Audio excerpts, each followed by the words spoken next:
जय राधा माधव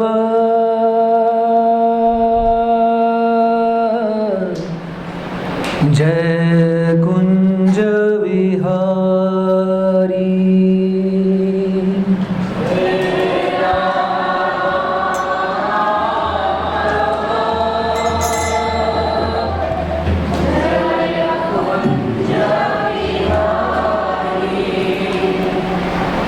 जय राधा माधव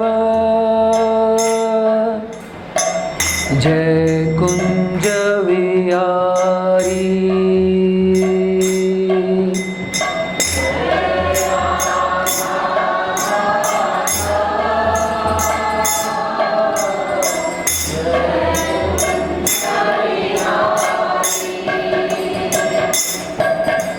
जय गोपी जन वल्लभ जय गिरिवर धारी।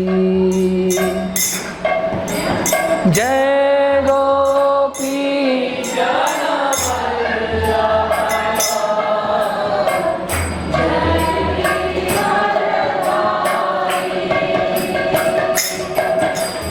जय गोपी जन वल्लभ जय गिरिवर धारी। जय गोपी जन वल्लभ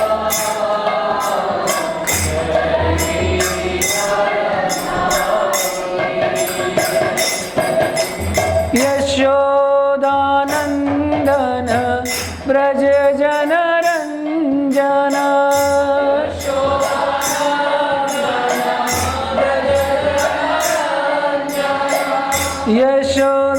यशोदानंदन ब्रज जन रंजन।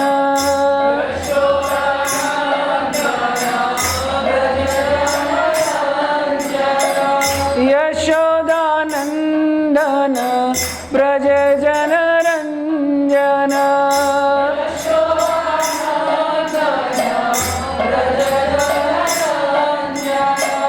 यमुना तीरवनचारी जय कुंज विहारी।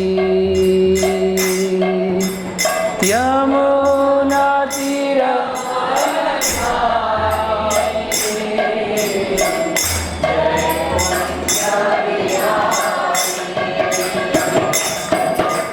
यमुना तीरवनचारी जय कुंज विहारी। यमुना तीरवनचारी जय कुंज विहारी। यमुना तीरवनचारी जय कुंज विहारी। यमुना तीरवनचारी जय कुंज विहारी। जय राधा माधव जय कुंज Vihari.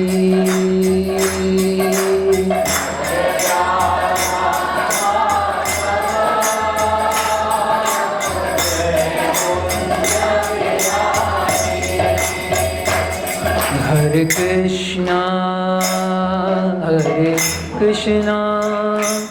Krishna Krishna Hare Hare Hare Ram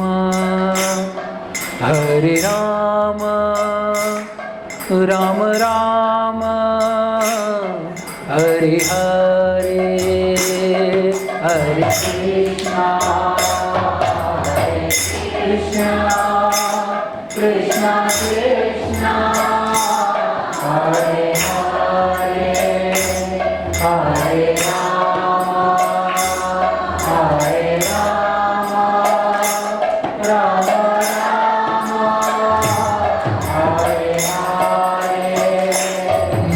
Hare Krishna, Hare Krishna, Krishna Krishna, Hare Hare, Hare Rama, Hare Rama, Rama Rama, Hare Hare, Hare Krishna, Hare Krishna, Krishna Krishna, Hare Hare, Hare Rama, Hare Rama, Rama Rama, Hare Hare.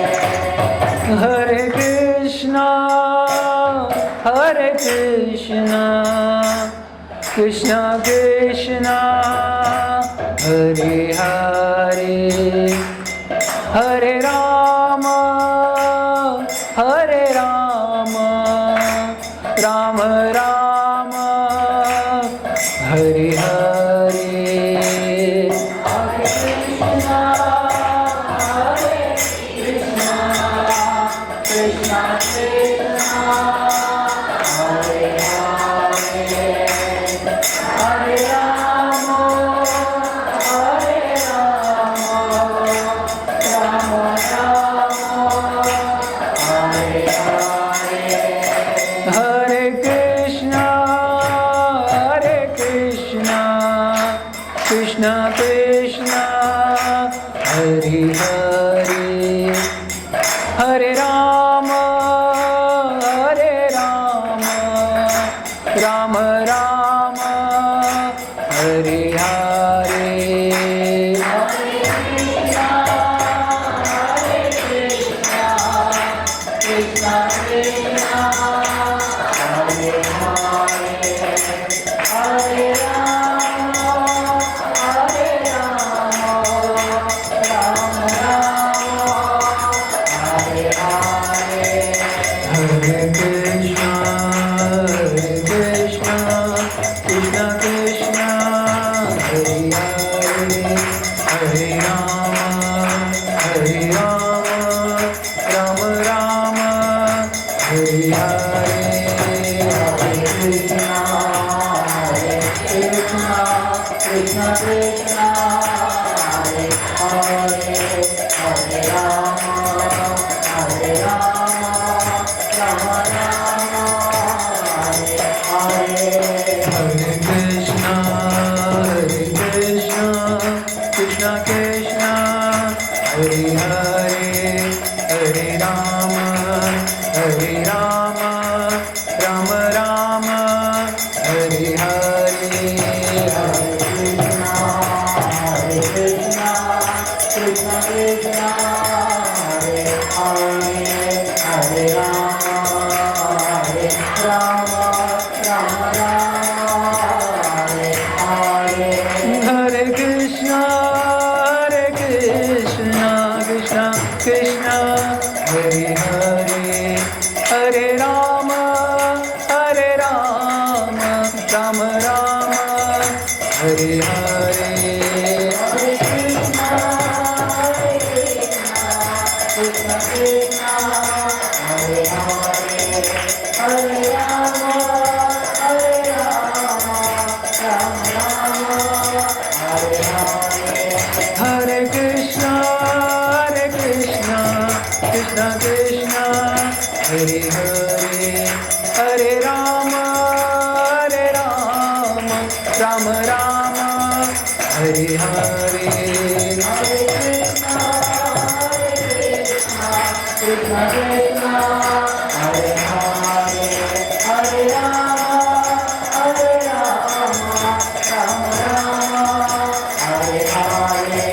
Jai Radha Shyama Sundar Radha Shyama Sundar Radhe.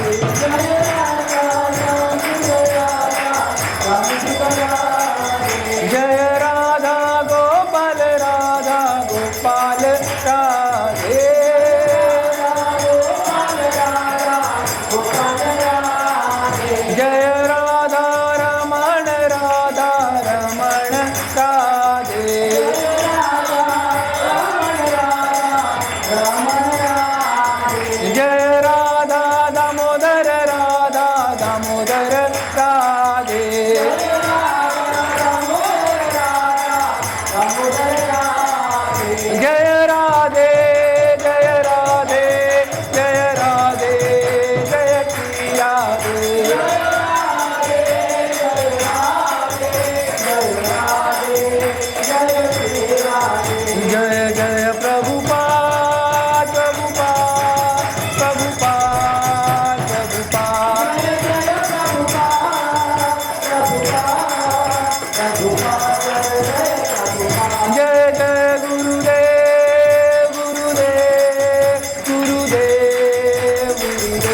ॐ अज्ञानतिमिरान्धस्य ज्ञानाञ्जनशलाकया चक्षुरुन्मिलितं येन तस्मै श्रीगुरुवे नमः।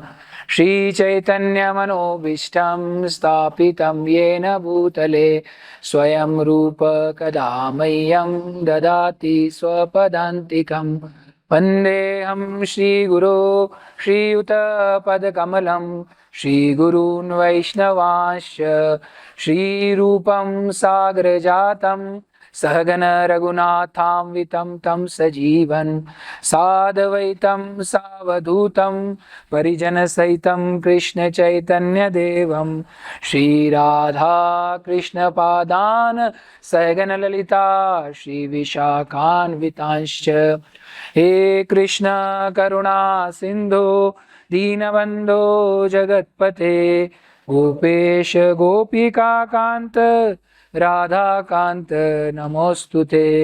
तप्त कांचन गौरांगी राधे वृंदावनेश्वरी वृषभानुसुते देवी प्रणमामि हरिप्रिये। नमो महावदन्याय कृष्ण प्रेम प्रदायते कृष्णाय कृष्ण चैतन्य नामिने गौरत्विषे नमः। नमो विष्णुपादाय कृष्णपृष्ठाय भूतले श्रीमते भक्तिवेदान्त स्वामीति नामिने। नमस्ते सारस्वते देवे गौरवाणी प्रचारिणे निर्विशेष शून्यवादी पाश्चात्य देशतारिणे। जय श्री कृष्ण चैतन्य प्रभु नित्यानंद श्री अद्वैत गदाधर श्रीवासादि गौर भक्त वृंद। हरे कृष्णा कृष्णा कृष्णा हरे हरे हरे राम राम राम हरे हरे। हरे कृष्णा कृष्णा कृष्णा हरे हरे हरे राम राम राम हरे हरे। हरे कृष्णा कृष्णा कृष्णा हरे हरे हरे राम राम राम हरे हरे। हरे कृष्ण हरे कृष्ण हरे कृष्ण। सभी भक्तों का बहुत बहुत स्वागत है साप्ताहिक सत्संग कार्यक्रम में, रविवार के कार्यक्रम में। तो आज का जो श्लोक है जिसके ऊपर हम चर्चा करेंगे वो श्लोक है तीसरा स्कंद दूसरा अध्याय और 23वां श्लोक। सभी मेरे पीछे दोहराने का प्रयास कीजिए। अहो बकीयं स्तनकालकूटं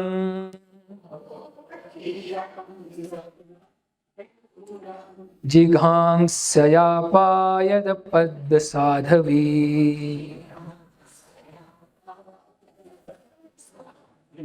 लेभे गतिधातृचितां ततन्यम्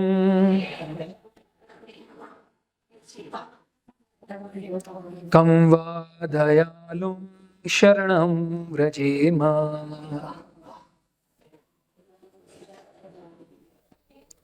अहो बकीयं स्तनकालकूटं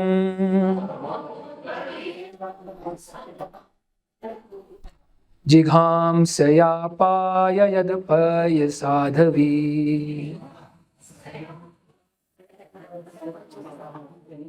लेभे गतिं धात्र्युचितां ततोऽन्यम्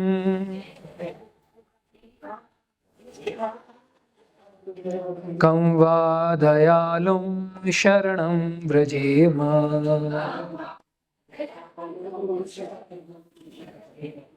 अहो बकीयं स्तनकालकूटं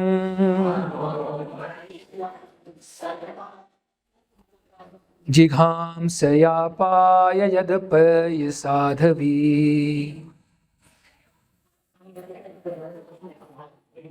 लेभे गतिधातृचितां ततोऽन्यम्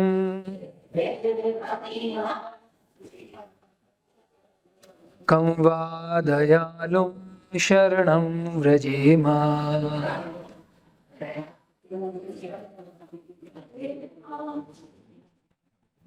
प्रभु जी।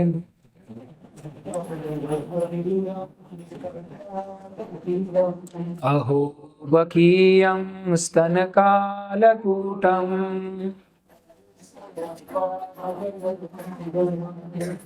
जिघांसया पायदपयसाधवी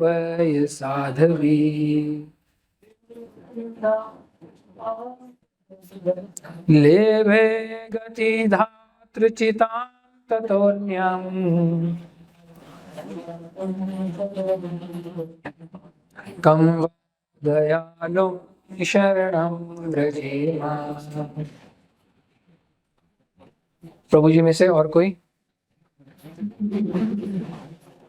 अहो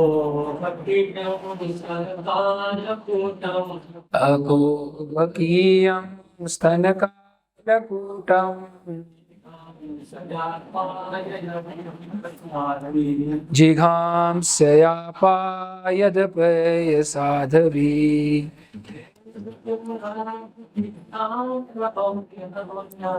लेभे गतिधातृचितां ततोऽन्यम् कं वा दयालुं शरणं व्रजेम। माता जी।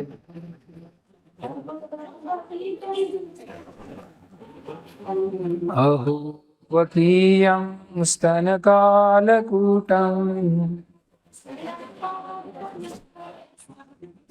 जिघांसया पायदपयसाधवी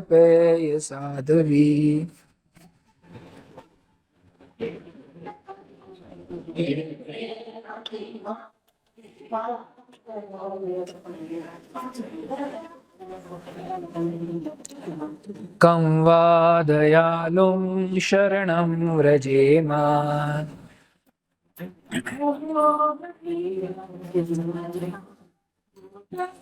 अहो बकीयं स्तनकालकूटम्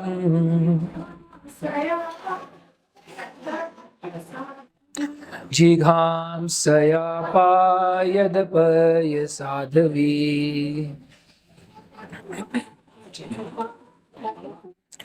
लेभे गतिं धातृचितां ततोऽन्यम् कं वा दयालुं शरणं व्रजेम। और कोई?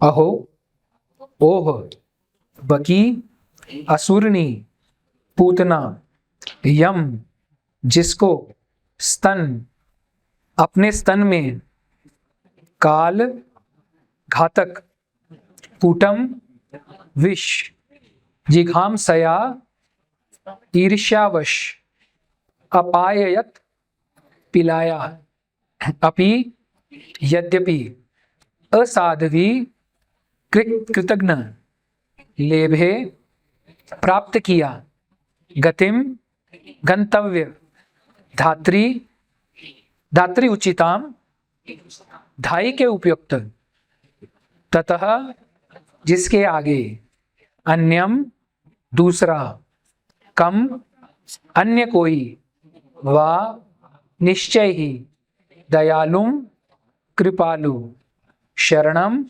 शरण व्रजेम ग्रहण करूंगा। अनुवाद एवं तात्पर्य श्रील प्रभुपाद जी के द्वारा। श्रील प्रभुपाद की ओह भला मैं उनसे अधिक दयालु किसी और की शरण कैसे ग्रहण करूंगा जिन्होंने उस असुरणी पूतना को माता का पद प्रदान किया। यद्यपि वह कृतघ्न थी और उसने अपने स्तन से पिलाए जाने के लिए घातक विष तैयार किया था।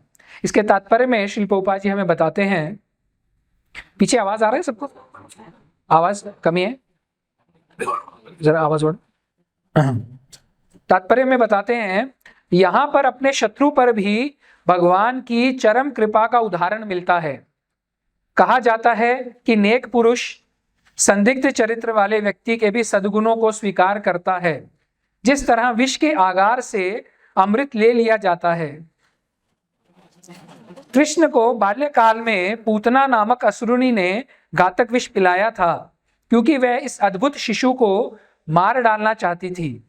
चूंकि वह असुरनी थी, इस कारण से उसके लिए यह जान पाना संभव था कि भगवान शिशु की भूमिका निभाते हुए भी पूर्ण पुरुषोत्तम भगवान से कम न थे। अपनी भक्त यशोदा को प्रसन्न करने के लिए उनका शिशु बनने से भगवान का मान घटा नहीं। भगवान चाहे शिशु का रूप धारण करें या मनुष्य के अतिरिक्त अन्य कोई रूप धारण करें, इससे तनिक भी अंतर नहीं पड़ता। वे सदैव वही ब्रह्म बने रहते हैं। कोई सजीव प्राणी अपनी कठिन तपस्या के बल पर कितना ही शक्तिशाली क्यों ना बन जाए, किंतु वह कभी भी भगवान के तुल्य नहीं हो सकता। भगवान कृष्ण ने पूतना का मातृत्व स्वीकार किया, क्योंकि उसने स्नेहिल माता का स्वांग करते हुए कृष्ण को अपना स्तन पीने दिया। भगवान जीव की न्यूनतम योग्यता स्वीकार करते हैं और उसे सबसे बड़ा पुरस्कार प्रदान करते हैं। उनके चरित्र का यही मानदंड है। अतएव भगवान के अतिरिक्त दूसरा कौन परम आश्रय हो सकता है। संजय कृष्ण प्रभु जरा 1-2 मिनट इधर आइए। तो बहुत ही सुंदर श्लोक। यदि हम इस श्लोक की थोड़ी सी पृष्ठभूमि देखें तो इसकी पृष्ठभूमि क्या है, किसका संवाद चल रहा है। देखिए हम हर हफ्ते आते हैं, वही सीरीज चल रहा है। पर पिछले हफ्ते प्रभु जी ने इको कमी करा यानी वॉल्यूम बढ़वा। प्रभु जी ने 3-2-20 लिया था, तो अभी भी वही संवाद चल रहा है। संवाद क्या चल रहा है, किसके बीच में चल रहा है, उद्धव के बीच में संवाद चल रहा है। उद्धव यहाँ पे क्या कह रहे हैं, क्या बता रहे हैं। उद्धव यहाँ पे बताने का प्रयास कर रहे हैं कि जब उद्धव से पूछा गया कि क्या आपको, किसने पूछा, विदुर जी ने पूछा। विदुर जी प्रश्न पूछ रहे हैं उद्धव से। क्या प्रश्न पूछ रहे हैं कि कृष्ण कहाँ गए, जो यदुवंशी थे, वृष्णि थे, वो कहाँ गए। तो यहाँ पे उद्धव जो हैं वो अपने आप को, अपना जो भावना है उसको क्या कर रहे हैं, रोक नहीं पा रहे हैं। तो यहाँ पे उद्धव जो है एक्चुअली एक तरह से क्रंदन कर रहे हैं, दुखी हो रहे हैं। तो यहाँ पे विदुर महाराज को बता रहे हैं कि कितना दुर्भाग्यशाली हूं मैं कि आज आपको मैं ये बताने के लिए यहाँ पे समक्ष उपस्थित हूं। कृष्ण के यहाँ से प्रस्थान करते ही मेरे प्राण भी क्यों नहीं चले गए। तो यहाँ पे क्या बता रहे हैं कि यहाँ पे भगवान का एक बहुत ही सुंदर गुण बता रहे हैं। कौन सा गुण बता रहे हैं भगवान का, कि भगवान से अधिक दयालु और कोई भी नहीं है। परम दयालु हैं भगवान। क्यों दयालु हैं, क्योंकि भगवान ने पूतना जैसी राक्षसनी, जैसे आप सभी जानते हैं ये लीला बहुत प्रसिद्ध है, उस लीला के ऊपर चर्चा नहीं करेंगे क्योंकि समय का अभाव है। नहीं तो हमारे आचार्यगण तो ऐसे हैं जो इस लीला के ऊपर ही पूरी की पूरी भागवत सप्ताह 7 दिन का भागवत कथा कर देते हैं। तो जब कृष्ण छोटे से थे, केवल एक महीने मात्र के थे, 1 महीने के थे, 1 सप्ताह, 6 दिन, 1 सप्ताह के थे, 6 दिन के थे। तो उस समय कंस ने क्या किया था, कंस ने आदेश दिया था अपने सभी राक्षसों को कि जाओ और क्या करो, छोटे बच्चे जो भी आपको दिखते हैं 1 माह के या उससे भी छोटे बच्चे, सबका वध कर दो। और पूतना ने क्या किया, पूतना यहाँ पे एक बहुत ही सुंदर स्त्री का रूप लेके यहाँ पे उपस्थित होती है। भागवतम में पूतना का जो पूरा विवरण दिया गया है बहुत ही सुंदर, एकदम से वो सुंदर शरीर बना लेती है। और देखिए ये भगवान की एक क्या है, माया है। ये कौन सी माया, भगवान की योग माया है। उस समय कोई भी उसे पहचान नहीं पाता, इतना सुंदर रूप लेके वो आती है वहां पे। और जब वो नंद महाराज के घर में प्रवेश कर रही होती है, अब आप सभी जानते हैं कि जो पुराने समय में घर होते थे उसमें क्या होता था, पहले एक बरामदा होता था, फिर उसके बाद में पुरुषों का कक्ष होता था और लास्ट में जाके स्त्रियों का कक्ष होता था। स्त्री को इतनी सुरक्षा प्रदान की जाती थी कि आने वाला व्यक्ति सबसे पहले स्त्रियों का दर्शन नहीं करता था। स्त्रियों का स्थान कहाँ पे होता था, घर के लास्ट में, एकदम लास्ट में होता था। तो वो जो पूतना है वो सीधा अंदर आके अंदर घर में घुसी जा रही है और कोई भी उसे रोकने का प्रयास नहीं कर रहा है। भागवत में उल्लेख आता है कि जब सब उसको देख रहे हैं, वो इतनी सुंदर है, कोई उसका रूप का वर्णन कोई अप्सरा के समान कर रहा है, और कोई उसको कह रहा है कि अरे ये तो साक्षात लक्ष्मी देवी है, इतनी सुंदर है, इतना सुंदर रूप धारण करके आई है, इतने सुंदर कपड़े पहने हैं उसने। तो देखिए वहां पे भी हमारे आचार्यगण बताते हैं कि असुरों का यह स्वभाव है। असुरों का स्वभाव क्या है? बहुत ही सुंदर रूप धर के आएंगे। तो हमें भी ध्यान रखना चाहिए, हमें यदि कोई भी चीज मोहित कर रही है तो हमें उसके पीछे का मर्म जानने का प्रयास करना चाहिए। और आचार्य तो इतना तक बताते हैं कि इस पूरी सृष्टि में यदि कोई आकर्षित करने मात्र वस्तु है तो वो क्या है? कृष्ण। हमें केवल कृष्ण से ही अट्रैक्ट होना चाहिए, आकर्षित होना चाहिए। इसलिए हमें बार बार अभ्यास करना चाहिए। हमारे यहाँ पे जितने भी भक्तगण हैं इतना सुंदर रोज श्रृंगार करते हैं, हमें रोज भगवान का दर्शन करना चाहिए। अभी तो इतना सुलभ हो गया है कि व्हाट्सएप के द्वारा आप सभी को सुबह 8 साढ़े 8 बजे के करीब सबको दर्शन मिल जाते हैं। और यदि दर्शन मिलने में थोड़ा सा भी समय लग जाता है तो भक्तों के मैसेज आने लग जाते हैं। क्या क्या दर्शन आ जाते हैं? देर भई नंदलाला तेरी वाट तके वृज बाला, है ना। हम अपने आप को वृज का बाला समझने लग जाते हैं और सभी क्या करते हैं? मंदिर के भक्तों को संदेश, क्या हुआ प्रभु जी, आज दर्शन नहीं आए, प्रभु जी आज दर्शन नहीं आए।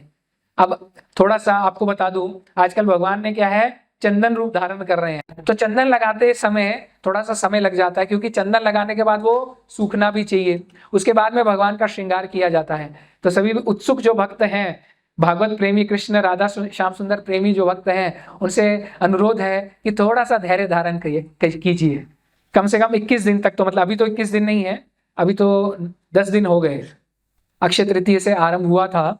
तो आपको थोड़ा सा धैर्य धारण करना चाहिए, क्योंकि भक्त भी यहाँ पे सेवा में होते हैं। सबका भाव अच्छा है, सबकी इच्छा होती है कि भगवान के सुंदर रूप का दर्शन किया जाए। आचार्य ऐसा बताते हैं कि जब हम कृष्ण का बार बार दर्शन करेंगे तो हमारे ये जो नेत्र हैं फिर और किसी भी सुंदर वस्तु का दर्शन करने की उसमें कोई भी इच्छा नहीं रहेगी। लेकिन हमें क्या करना होगा? अभ्यास करना होगा, अभ्यास करना होगा, डेली अभ्यास करना होगा, डेली नहीं क्षण क्षण अभ्यास करना होगा। तो फिर क्या होगा? फिर कोई भी माया जो है हमें प्रभावित, पूतना रूपी माया जो है वो हमें प्रभावित नहीं करेगी। तो आज तो विशेष दिन है। आज कौन सा दिन है? मोहिनी एकादशी। तो आज एक भगवान की और बहुत सुंदर लीला हुई थी ना, मोहिनी रूप धारण किया था। ये वाली जो लीला है यदि आप पढ़ेंगे, ये पढ़ते वक्त बहुत आनंद भी आता है, हंसी भी आती है। अब शिवजी जो है, शिवजी तो परम भक्त हैं। देखिए जो भी भगवान के परम भक्त हैं उन सभी को कभी ना कभी माया ने ग्रसित किया था, है ना। कौन कौन भक्त हैं भगवान के? ब्रह्मा जी हैं, हाँ जी। कौन है और? नारद। नारद का तो आपको मैंने प्रसंग सुनाया था, रामायण में बहुत सुंदर प्रसंग आता है। नारद मुनि तो शादी करने चले थे, शादी करने की इच्छा हो गई थी उनकी, और ब्रह्मा जी भी भ्रमित हुए थे। कब हुए थे?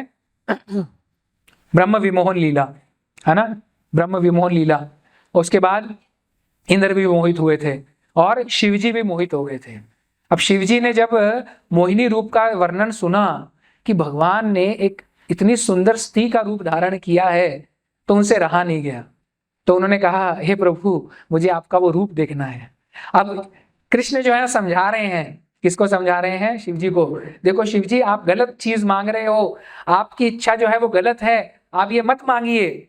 लेकिन शिवजी कहते हैं, नहीं प्रभु, आज तो इच्छा हो गई है, आज तो मैं आपका ही वो मोहिनी रूप देखना चाहता हूं, जिसका रूप इतना, जिसका वर्णन इतना सुंदर भागवतम में आया है। अब आप सोचेंगे, भागवतम में वर्णन आया है मोहिनी रूप का और भागवत में ही कथा आ रही है, ये ऐसे कैसे हुआ? इसके पूर्व भी कोई भागवत हुई थी क्या? आप समझ रहे हैं मैं क्या समझाना चाह रहा हूं?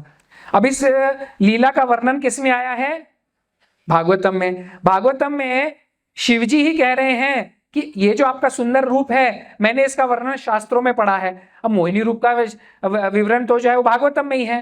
तो भागवतम में ही यदि उन्होंने वर्णन सुना है तो भागवतम में ये कथा कैसी आई? कैसे आई? विचार करने योग्य है ना।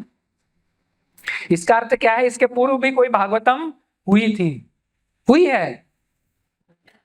हरि अनंत, हरि कथा अनंता, भगवान की कथा जो है अनंत है।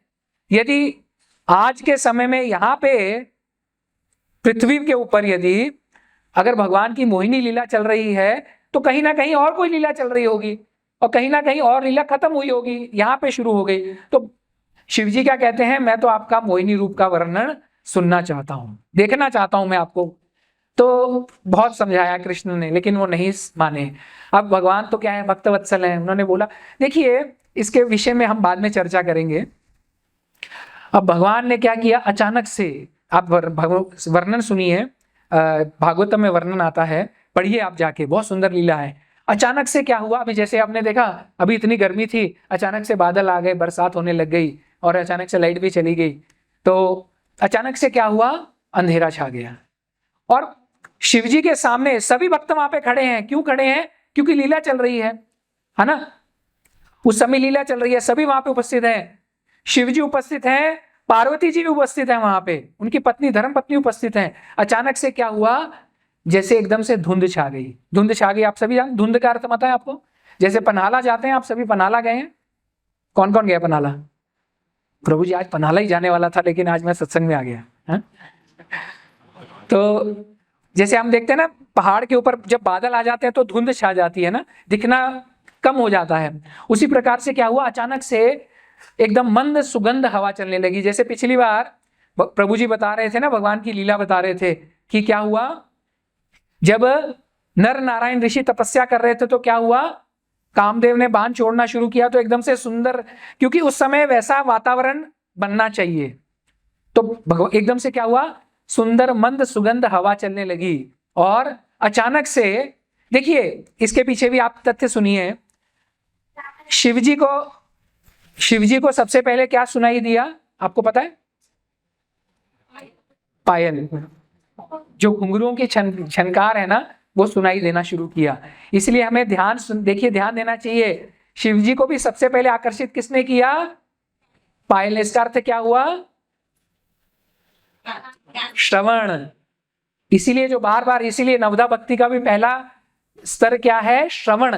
हमें बहुत ध्यान से श्रवण करना चाहिए, और इसी वजह से, श्रवण करने की वजह, आप यदि सुनेंगे,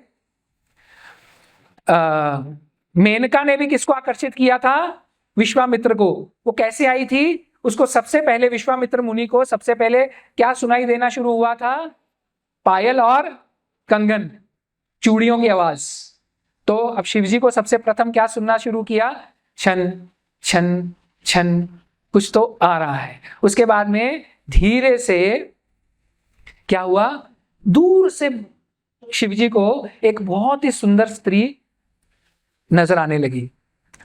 अभी मैं तो इसको बहुत, क्योंकि अभी सब परिवार रूप में छोटे बच्चे भी उपस्थित हैं, इसलिए मैं इसको बहुत कम शब्दों में बताऊंगा। आप भागवतम में जाके पढ़िए, इसका विवरण आता है पूरा।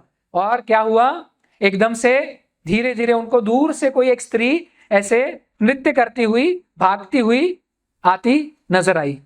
जैसे जैसे वो स्त्री नजदीक आ रही है, तो शिवजी की जो उत्कंठा है उस स्त्री को देखने के लिए और बढ़ रही है। ये कौन है, कौन? एकदम सुंदर स्त्री। ऐसी स्त्री कभी किसी ने देखी नहीं होगी, इतनी सुंदर स्त्री। उसने क्या किया हुआ है, एक हल्की सी पतली सी साड़ी पहनी है, और साड़ी के कारण उसके शरीर का जो अंग प्रत्यंग है वो पूर्णतः दिख रहा है। और शिवजी की क्या हो गई, उत्कंठा बढ़ती गई, और वो धीरे धीरे क्या कर रही है, जैसे जैसे वो नजदीक आ रही है, उसके हाथ में एक गेंद है, और वो गेंद उछाल रही है और गेंद से खेल रही है। अब वो जब गेंद से खेल रही है तो उसका पूरा शरीर जो है वो हिल रहा है। वहां पे प्रभुपाद तात्पर्य में ऐसा बताए हैं कि स्त्रियों के लिए ये जो गेंद खेलने वाला जो गेम है ना, ये नहीं होना चाहिए। तो प्रभुपाद ने किसके विषय में बताया है, लॉन टेनिस या क्रिकेट। प्रभुपाद क्लियरली वहां पे लिखे हैं, क्योंकि ये जो गेम्स हैं ये केवल और केवल इंद्र तृप्ति के लिए हैं, और ये किसने बनाए हैं, केवल पुरुषों ने उत्पन्न किए हैं, ताकि वो अपनी आंखों से इंद्र तृप्ति कर सकें। वहां पे आप पढ़िएगा, वहां पे बताते हैं। तो वो जो स्त्री है वो नजदीक आ रही है, एकदम धीरे धीरे नजदीक आती है, और शिवजी जो है एकदम से, अब देखिए शिवजी के विषय में आप विचार करिए, शिवजी जो हैं जो कि 40-40 हजार 20-20 हजार वर्षों तक समाधि में बैठे रहते हैं, कामदेव को उन्होंने क्या किया था, अपनी दृष्टि से भस्म कर दिया था। उनके ऊपर कभी कामदेव का आक्रमण हो सकता है? नहीं हो सकता। लेकिन शिवजी भी जो है वहां पे क्या हो गए, काम के वश में आ गए। और उस स्त्री ने क्या किया, जैसे ही वो नजदीक आई, वो एकदम शिवजी के नजदीक से उनके शरीर को केवल ऐसे धीरे से स्पर्श किया और वो पास में से निकल गई। अब शिवजी की, श्री राधा श्याम सुंदर भगवान की जय, तो वो वहां से स्पर्श करके निकल गई। अब शिवजी जो थे, जैसे ही शिवजी को उस स्त्री के जो वस्त्र थे उसका स्पर्श हुआ, शिवजी एकदम से मोहित हो गए। अब शिवजी ने क्या किया, पार्वती जी का हाथ पकड़ा था, उन्होंने हाथ छोड़ा और वो स्त्री के पीछे भागने लगे। और स्त्री के पीछे भाग रहे हैं, स्त्री आगे आगे भाग रही है। जैसे ही शिवजी मोहिनी को ऐसा पकड़ने का प्रयास करते हैं, मोहिनी क्या करती है, ऐसे हाथ छुड़ा के और आगे भाग जाती है। शिवजी तो, अब स्थिति कैसी आप विचार करिए, वो आगे आगे शिवजी पीछे पीछे, वो आगे आगे शिवजी पीछे पीछे।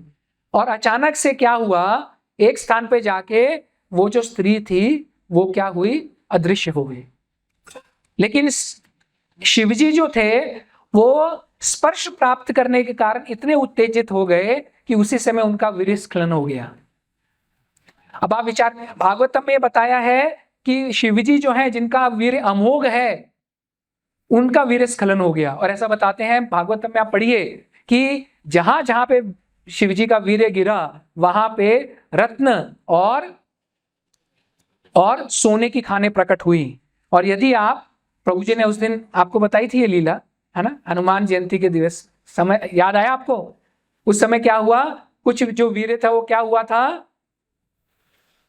पवन ने क्या किया था, अंजनी माता के गर्भ में उसको स्थापित कर दिया था। इसीलिए आप उस वक्त सो रहे थे क्या? सब लोग उपस्थित थे ना? हनुमान जी की कथा जब बताई थी प्रभु जी ने, भूल गए सब आप लोग शायद।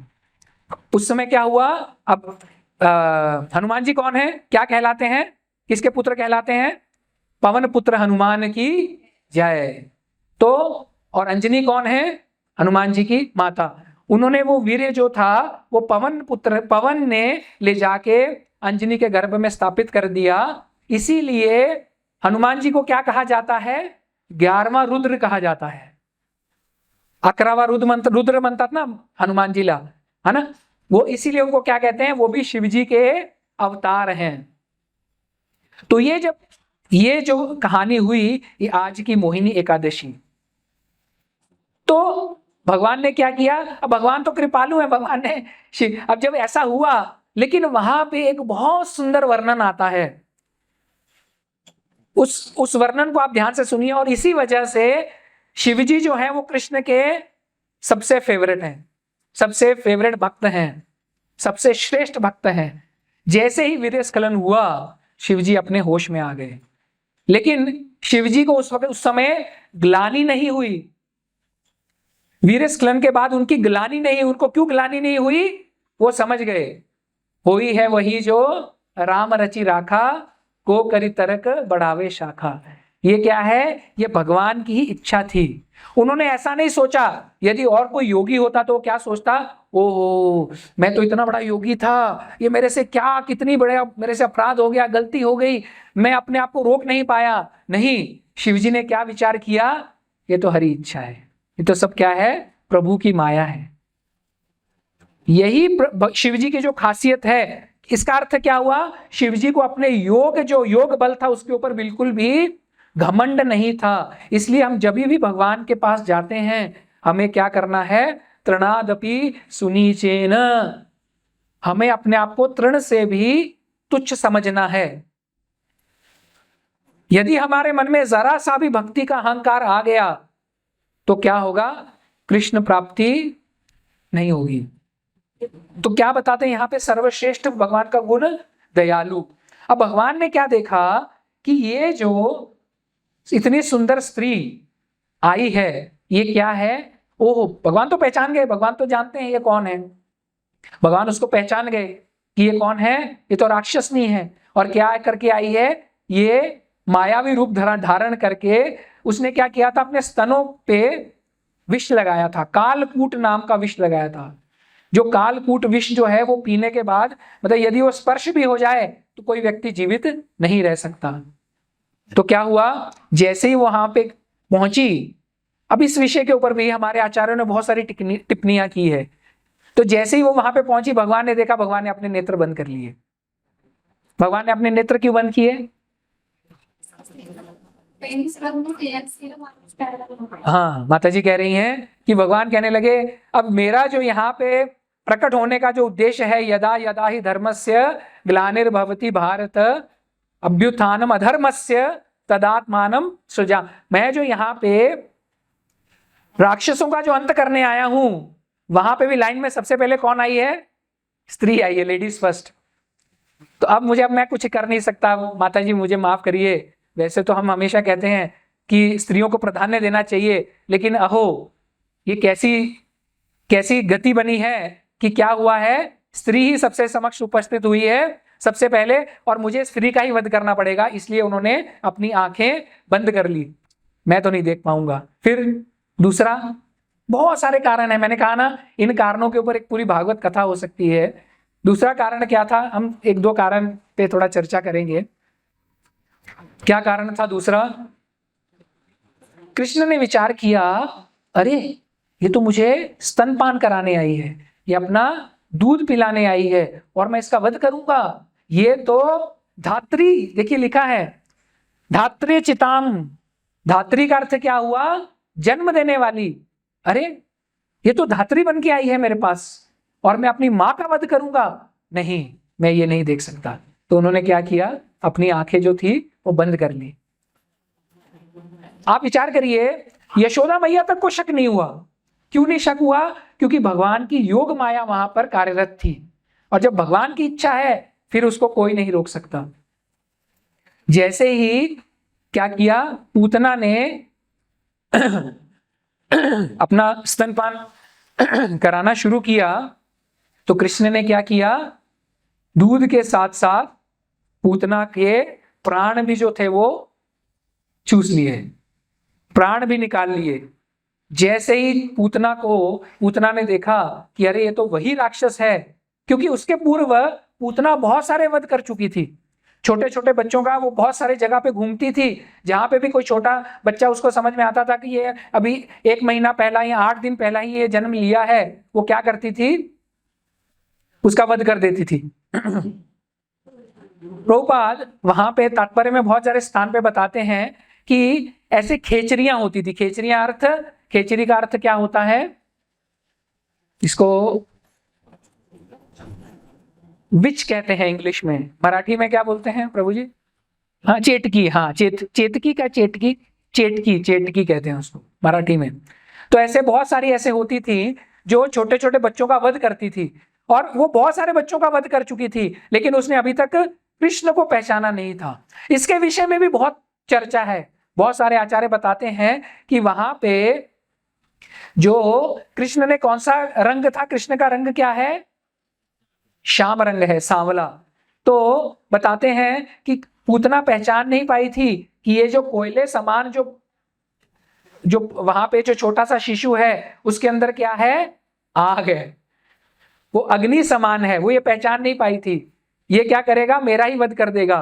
तो जैसे ही कृष्ण ने धीरे धीरे उसके प्राण उसके शरीर में से निकालने शुरू किए, वो जोर जोर से चिल्लाने लगी। और बताते हैं इतना जोर से चिल्लाने लगी, घर की सभी स्त्रियां वहां पे उपस्थित हो गई, घर के सभी जो पुरुष सदस्य थे वहां पे उपस्थित हो गए। यशोदा मैया जो थी वो जोर जोर से चिल्लाने लगी, बचाओ बचाओ मेरे कृष्ण को, मेरे लला को कोई बचाओ, ये तो राक्षसनी है, ये उसका वध कर देगी। लेकिन यशोदा मैया को तो पता नहीं था कि वो इसलिए चिल्ला रही है क्योंकि उसका वध हो रहा है। और ऐसा बताते हैं कि जैसे ही उसने चिल्लाना शुरू किया, वो जो उसका पूरा जो रूप था, उसका ओरिजिनल रूप जो था वो सामने आ गया, और वो हाथ पैर पटकती पटकती घर से बाहर आई। और बाहर आई तो इतनी बड़ी, इतना विशाल शरीर हो गया उसका। कितना विशाल शरीर हुआ पता आपको? 8 कोस, जैसे हम कहते हैं 84 कोस की परिक्रमा, 8 कोस। 8 कोस का अर्थ कितना हुआ? तकरीबन 4 गुना, 4 मील का 1 कोस,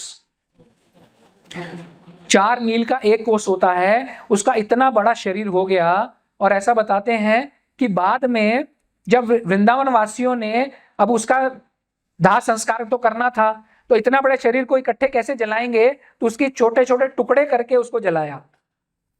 और जब उसको जलाया गया तो उसके शरीर में से सुगंध आ रही थी, अगरू, अगरू रहता ना, उसकी खुशबू आ रही थी उसके शरीर में से। क्यों? क्योंकि भगवान को स्पर्श कर लिया था उसने। और वहां पे बताते हैं जैसे ही उसके प्राण निकले तो प्राण रूप की जो ज्योति थी वो क्या हुआ, भगवान कृष्ण के शरीर में प्रवेश कर गई। तो इतनी सुंदर लीला। और बताते हैं कि उसकी जो नासिका थी वो इतनी बड़ी थी जैसे कोई गुफा हो, और उसका जो शरीर था, उसके जो स्तन थे वो ऐसे थे जैसे कोई पहाड़।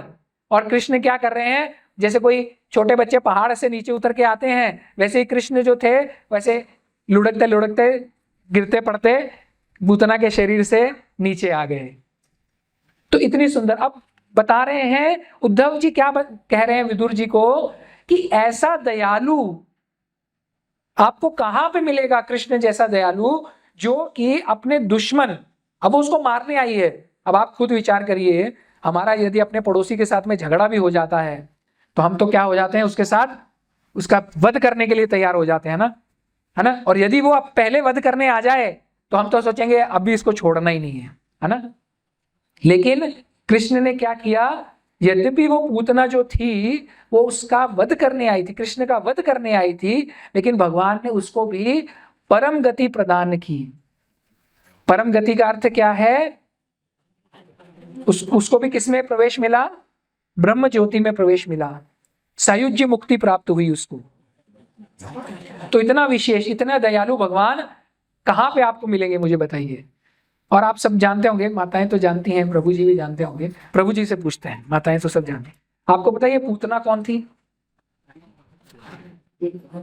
पूतना कौन थी? जिसको पता होगा हाथ खड़ा करिएगा, ऐसे बताइएगा मत। हाँ जी प्रभु जी, प्रभु जी आपको तो पता है, बताइए। बलि महाराज की पुत्री, उसका नाम क्या था, रत्नबाला। आप सभी देखिए, एक लीला में से भगवान की कितनी सारी लीलाएं प्रकट होती हैं। इसलिए कहते हैं कि हरि अनंत, हरि कथा अनंता, हरि अनंत है और उनकी कथाएं भी अनंत हैं। अब जब वामन रूप में भगवान प्रकट हुए उस समय क्या हुआ, जैसे ही वामन देव बलि महाराज के सभागृह में उपस्थित हुए तो उनकी जो पुत्री थी रत्नबाला, रत्नमाला या शायद रत्नबाला है, रत्नबाला, वो जैसे ही उपस्थित, उसने देखा वामन भगवान को, इतने सुंदर बटुक रूप कहा जाता है उनको, बुटके से एकदम छोटे से भगवान वहां पे प्रकट हुए हैं। और रत्नमाला ने जैसे ही उनको देखा इतना प्रसन्न हुई, उसकी इच्छा हुई काश ऐसा ही मेरा कोई पुत्र हो, ऐसा ही मेरा भी कोई पुत्र हो। अब कथा तो आप सभी जानते हैं, जब ये कथा चलती गई, अब जो पुत्र उनको पसंद आया था वामन रूप, अब जब वामन रूप ने अपना रूप प्रकट किया वामन देव ने, तो क्या हुआ, बलि महाराज को उन्होंने बंधक बना लिया। अब बलि महाराज जो है ऐसे हाथ पाश में बंध के खड़े हैं, उपस्थित है सामने, और क्या है, सर झुकाए खड़े हैं। भागवतम में यदि आप उसको भी पढ़ेंगे, इतना सुंदर वर्णन है वहां पे, आप पढ़ेंगे। मुझे बताइए बलि महाराज का क्या दोष, क्या उनका गलती थी? उनकी कोई भी गलती नहीं थी। उन्होंने तो भगवान को कहा कि आप क्या करिए, 3 पग जहां पे आपको चाहिए वहां पे आप धरती ले लीजिए, है ना। अब भगवान तो देखिए वहां पे क्या कहते हैं, अब तीसरा पग मैं कहां पे रखूं, तो आप बलि महाराज कहते हैं बाकी सब तो दे दी, आप केवल मेरा मस्तक रहा है, आप इस पे रख दीजिए। वहां पे उपस्थित हैं, ऐसे एकदम सर झुकाए हैं, और कैदियों की भांति उनको उपस्थित किया गया, खड़ा किया गया है। तो वो जो रत्नमाला थी उसने देखा कि मेरे पिताजी की क्या अवस्था है, उनका कोई भी दोष नहीं है, फिर भी उनको क्या किया जा रहा है, उनको दंड दिया जा रहा है। अभी तक वो देख रही थी दंड दिया जा रहा है, लेकिन उसके बाद क्या होने वाला उसको भी पता नहीं था। तो उसके मन में क्या हुआ, द्वेष उत्पन्न हुआ, और उसने क्या किया, भगवान को मारने के लिए भागी। और भगवान ने मन ही मन क्या कहा, ठीक है यदि तू मुझे मारना चाहती है, तेरे मन में इच्छा है, तो मैं तेरी ये भी इच्छा पूरी करूंगा। ये इससे बड़े दयालु भगवान और कहां से होंगे बताइए? इससे बड़े दयालु भगवान हो सकते हैं कोई? यदि आप हमारे आचार्यों से पढ़ेंगे ना, हर जीव जो है वो ही सोचता है ये भगवान ने क्या क्या क्या तेरे मन में समाई, काहे को दुनिया बनाई, है ना? ऐसा प्रश्न करते हैं। क्यों इतना दुख दिया है भगवान तुमने? ऐसी ऐसी धरती क्यों बनाई है जहां पे कहीं पे युद्ध चल रहा है, कहीं पे बाढ़ आ रही है, कहीं पे प्राकृतिक प्रकोप हो रहा है, कहीं पे गर्मी से जीव जो है मर रहे हैं, कहीं पे बेचारे यात्रा करने गए हुए जीव वहां पे वो खत्म हो रहे हैं। भगवान इतना दुख में ये जगत तूने क्यों बनाया है? आपको पता है भगवान ने क्यों बनाया है ये जगत? केवल हमारी इच्छा पूर्ण करने के लिए, जीवों की इच्छा पूर्ण करने के लिए। इससे बड़े दयालु और भगवान कोई हो ही नहीं सकते। ये जो भी चल रहा है ये केवल, और अभी आप बोलेंगे प्रभु जी अब जो व्यक्ति बॉम्ब विस्फोट में मर जाता है उसने क्या गलती की थी? उसने क्या गलती की थी? माता जी उत्तर देती है, प्रभु जी तो सब शायद उसने क्या गलती की थी? बॉम्ब विस्फोट जो हुआ, या एक हवाई जहाज जा रहा था, अब हवाई जहाज में जाते जाते प्लेन क्रैश हो गया। उसमें हमें पता चलता है कि बॉम्ब विस्फोट में एक 10 साल का बच्चा जो था वो मृत्यु को प्राप्त हुआ, 5 साल का बच्चा मृत्यु को प्राप्त हुआ, या वो जो हवाई जहाज था उसमें कोई छोटा बच्चा मृत्यु को प्राप्त हुआ, या कोई एकदम अभी उसकी शादी हुई थी उसको मृत्यु को प्राप्त हो गया। वो तो हमें कितना दुख होता है ना? अरे भगवान की क्या इच्छा है, भगवान ने क्या किया, ऐसा क्यों कर रहा है? लेकिन हमारे आचार्य ऐसा बताते हैं ये सब प्रारब्ध है, हमें उसके ऊपर ज्यादा विचार नहीं करना चाहिए। बॉम्ब विस्फोट जब हुआ, जो करने वाला था उसकी पूर्व जन्म में बहुत तीव्र, वो भगवान का भक्त था, कहीं ना कहीं उसने भक्ति की थी, उसको इच्छा थी भगवान की कि मुझे बॉम्ब विस्फोट, मुझे बॉम्ब बनाना आना चाहिए। भगवान ने कहा तथास्तु, तेरी इच्छा पूरी कर दूंगा। अब आप बोलेंगे जो बॉम्ब विस्फोट में वो जो मरे जीव, उनकी क्या गलती थी? अब इसको तो बॉम्ब बढ़ाने की इच्छा थी, बाकियों ने क्या गलती की थी? तो बाकियों ने भी क्या हुआ था, बाकियों के भी जो प्रारब्ध थे वो कुछ इस प्रकार थे कि भगवान ने उन सबको उसी समय वहां पे उपस्थित कर दिया, और एक समय में ही सबके प्रारब्ध समाप्त करके सबको अपने धाम बुला लिया। आप समझ रहे हैं? समझ में आ रहा है? तो उस समय वो जो छोटा बच्चा था उसका भी उस शरीर में उतना ही जीवन लिखा था। देखिए ये कहना हमें बहुत आसान लगता है। आप कहेंगे प्रभु जी हाँ, जिसका जाता है उसको पता चलता है ना? सही है, जिसका जाता है उसको पता चलता है, लेकिन उस दुख से उबरने के लिए तो हमें भगवत गीता दी गई है।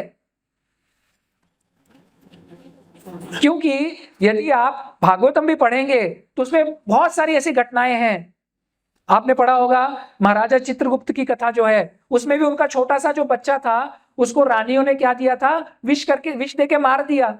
जब वहां पे नारद मुनि उपस्थित होते हैं, वो कहते हैं उसको वापिस उस शरीर में लेके आते हैं। छोटे बच्चों को कहते हैं तू ये शरीर छोड़ के क्यों चला गया? तेरे जो माता पिता ये तो दुखी हो रहे हैं। तो वो जो बच्चा होता है उसके शरीर में से आवाज आती है, कौन माता पिता? कौन से माता पिता?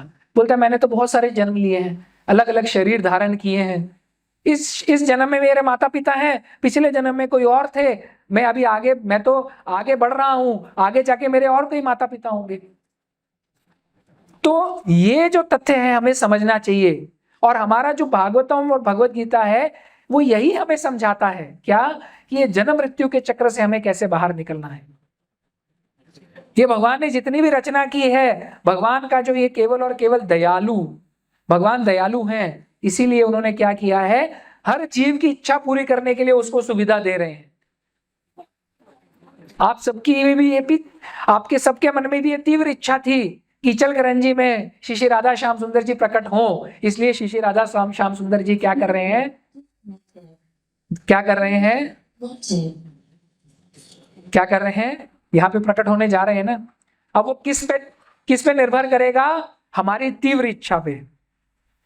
तीव्रता से यदि हम भक्ति करेंगे और हमारे मन में इच्छा होगी कि नहीं श्री श्री राधा श्याम सुंदर जी का मंदिर तो इचलकरंजी में होना चाहिए। वैसे तो भगवान प्रकट हो गए हैं, लेकिन हमें बड़े विग्रह के रूप में चाहिए भगवान। तो क्या होगा, जल्दी से जल्दी भगवान का मंदिर भी जो है वो उपस्थित हो जाएगा। और हमारे शास्त्र ऐसा भी बताते हैं, अब आप कहेंगे प्रभु जी भक्तों के जीवन में भी ऐसी बहुत सारी घटनाएं होती हैं, घटित होती हैं, है ना। अब भक्त जो है वो तो तीव्रता से भक्ति कर रहा है, लेकिन फिर भी उसके जीवन में दुख या ऐसी घटनाएं क्यों होती हैं? तो उसका कारण भागवतम में ही पहले अध्याय में, पहले स्कंद के 9वें अध्याय में भीष्म पितामह जो हैं, जब वो पांडवों को उपदेश दे रहे हैं, उस समय युधिष्ठिर महाराज को कहते हैं कि भक्तों के जीवन में जो भी होता है वो प्रारब्ध के अनुसार नहीं होता। अभी आपके मन में एक बार, एक्चुअली मेरे मन में भी ये प्रश्न उपस्थित हुआ था। मेरे मन में उपस्थित क्यों हुआ था ये प्रश्न, कि हम सब सोचते हैं, समझते हैं कि सभी जो होता है प्रारब्ध के अनुसार होता है ना। पांडवों के जीवन में इतना दुख क्या हुआ, क्यों हुआ? तो पांडवों ने पूर्व जन्म में ऐसा क्या किया होगा? होता है क्या उपस्थित आपके मन में किसी के? शायद सबसे नीच मैं ही हूं जो मेरे मन में प्रश्न उपस्थित हुआ, क्योंकि तो वहां पे ऐसा बताते हैं, वहां पे भीष्म पितामह ये बता रहे हैं युधिष्ठिर महाराज को कि तुम्हारी माँ जो थी कुंती महारानी, उसने इतने दुख सहन किए, छोटी उम्र में वो विधवा हो गई, उसके बाद में तुम्हें लाक्षागृह में तुम्हें जलाने का प्रयास किया गया, भीम जो था उसको यमुना जी में फेंक दिया गया, ऐसे बहुत सारे प्रसंग हुए, लेकिन तुम इसे प्रारब्ध का खेल मत समझो। क्यों? क्योंकि भगवान जब भक्त के जीवन में ऐसा करते हैं तो उसके पीछे उनका कोई ना कोई बहुत बड़ा, वो जनमानस को कुछ समझाने के लिए उस भक्त के जीवन में ऐसा क्या करते हैं, प्रसंग लाते हैं। अब जैसे आप सभी जानते हैं, मुझे बताइए कि अर्जुन को जो था कुरुक्षेत्र के युद्ध में विषाद हुआ था क्या? नहीं हुआ था? हुआ था ना, इसीलिए तो भगवान ने भगवत गीता बताई। तो अर्जुन जो है वो तो भगवान का शुद्ध भक्त है, उसके जीवन में उसको कंफ्यूजन या उसको विषाद क्यों हुआ? क्यों हुआ? क्या इच्छा थी? हाँ, भगवान अर्जुन के द्वारा हम सबको भगवत गीता का उपदेश देना चाहते थे, उसके पीछे कारण ये था। तो उसी प्रकार से भगवान यहाँ पे पांडवों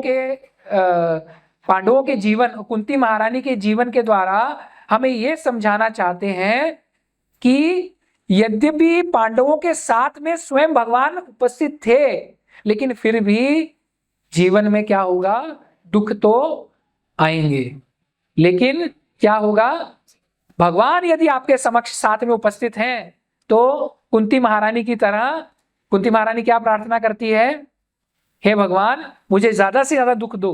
क्यों? कुंती स्तुति में बताती हैं, क्योंकि जब दुख आते हैं तो मैं आपको मेरे समक्ष उपस्थित देखती हूँ।